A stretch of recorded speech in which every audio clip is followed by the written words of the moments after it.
I'm going to wet it with some clean water first. Using some burnt sienna, I'm just going to put a line around the edge of this because that's how the feathers on this lovely Harris hawk tend to look. So into the wet paint, or the wet paper should I say, like so, just for an edging, that's all we're after. And then with a mixture of burnt umber and ivory black, I'm going to drop this into the middle. This is a very thin wash, I'm going to add more to it in a minute. Just into the wet paint. Now a little bit thicker wash on there. Just down the middle. As I mentioned, this is just the initial wash before you put all the detail on the top. You need the background to begin with, so you can build on the top of that thereafter. Okay, just blending that out, and maybe a little bit more just down the bottom there. Right, and maybe a little bit at the top. Now this has started to dry, so because of that I'm going to use a damp, clean brush, and we'll just tease that out a little bit, just kind of blend it in. Now we need to let that dry, and then we can work on the detail on the top. For this particular one, it's going to be burnt umber with a little bit of ivory black, and we're going to start working out. Let's start working out where things go. So the centre of the feather is going to be around here.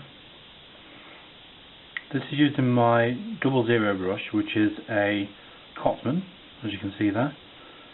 Cotman 00, and it's the series 111.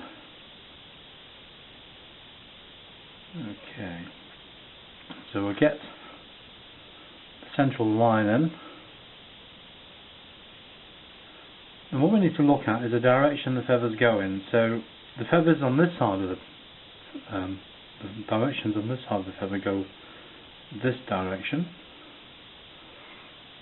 So we're looking at this direction all the way up.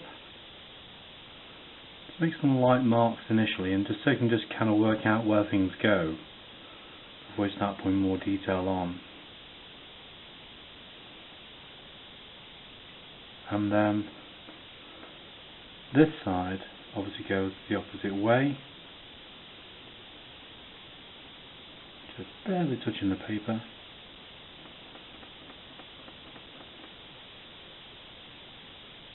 Now, as we get to this area here, it gets a little bit darker, where it kind of gets lighter here for the burnt sienna colour which we've got down, and it gets even darker as it comes down towards the tip of the feather. So the consistency of the paint is more like toothpaste at the moment, so it's quite thick.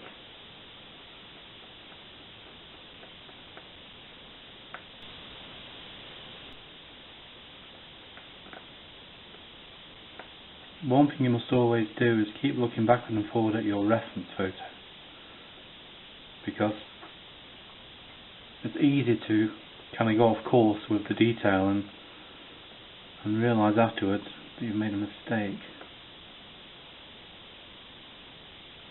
Okay, so you can see how fine these lines are.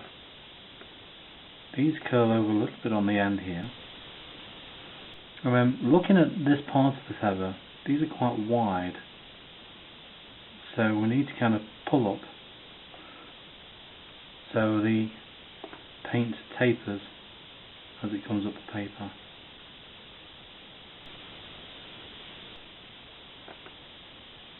So this is the initial detail which I will put onto a feather, and then I will fine tune it as I go along. Now, this central line for the feather needs to be double-sided, and it starts roughly around here. So let's get some more paint on my brush, and we need to, for the second line, start it there, around here. So that's going to go to about there, I think, and then it gets darker and joins together as it comes down. So that'll be the second line, and then coming from that line, you got the details of the feather coming off. Once again, looking at the shape, I think I'll just darken these areas down here a little bit. Remember to pull and flick up, because that way, if you start this way round, you'll end up with a stop and a start line, so you need to kind of flick it to kind of get a nice tapered line. Okay. To finish the feather off, I'm going to use the watercolour white, as you can see with my brush here. So just watercolour white, it's fairly thick, and I'll do this with all the other feathers on here as well. The ones where you can see kind of the bone of the feather. Then that'll pull down and tapers to a very fine point as it comes through. And the same will apply to the side of the feather, just to give it a bit more highlights there, so it stands out quite well. And we need some on the tip of the feather as well, which is around this area here. Once again, think about direction, where all these go, and keep looking backward and forward to your photo. It's so important to keep doing that. Slightly highlighted here as well, and I think that is about it for the feather. Hope you enjoyed that one. Okay, let's see what else we can do next.